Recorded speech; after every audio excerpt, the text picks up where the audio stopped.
ำบายดีพี่น้องเอ๋ยไผว่าเมืองลาวเศร้าแล้วแต่ไผสิว่า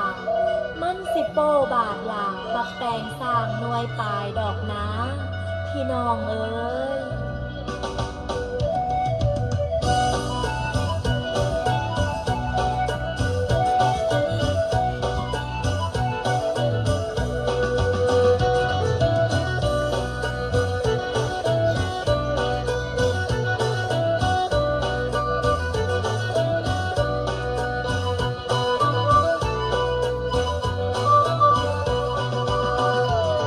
โอ้น้อไผว่าเมืองเด้อแม่นลาวเก่าพี่น้องเฮาเด้ออย่าไปเสือหาถ้าหลวงหุงเมืองจังเบาสิไปเศร้าเด้อแม่นจังใด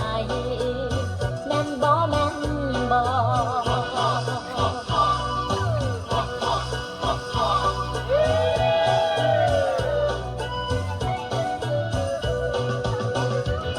นี่เด้อมองถึงใดก็ยังใจยังเหลี่ยมย้ำทันบ้านน้องเมืองที่เทคโนโลยีเด้อละแม่นรุดหนาเคลื่อนไปฟ้าสว่างสวายวิไลงามตา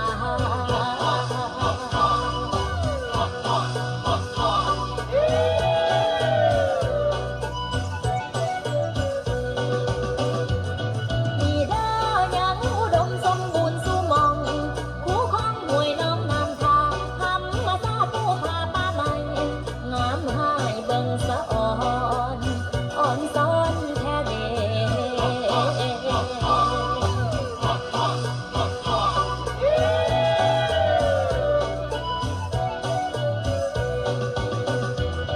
โอ้น้องงามแท้เด้แล้วประเพณีบ้านยิ้มบานเมานัวหัวมวนมีแขกไปไทยมาแลนสวนหวานลำสำบายดี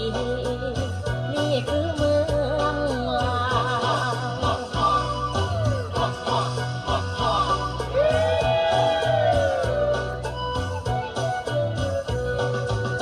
โอ้หลวงพระบางนั้นยังมีมนต์ดลใจ เวียงจันทร์บ่อลีคันไซยังพาใจนี่ให้ไหลลง บ่อแก้วเสียงขวางสาลาวันนั้นยังมั่นคง อุดมใสทุ่งให้งามลงแม่น้ำโขงยังคงเรื่อยไหลคำม้วนสำเนองามเหลือใสยาบุรี สวรรค์นาเขตนั้นมีของดีๆพาให้ชื่นใจ แข่งอัดกระปือหัวพันเสกองมันไงจำปาสักปากเสแดนใต้ช่างงามหลายเป็นตาหน้าเบิ่งแดนพงสาลีหลวงน้ำท่าปานเหนือนั่นนองามแหมปานปันปลอบผู้สาวน้อเบิ่งทายเพิ่งเซิงโอ้ทินแดน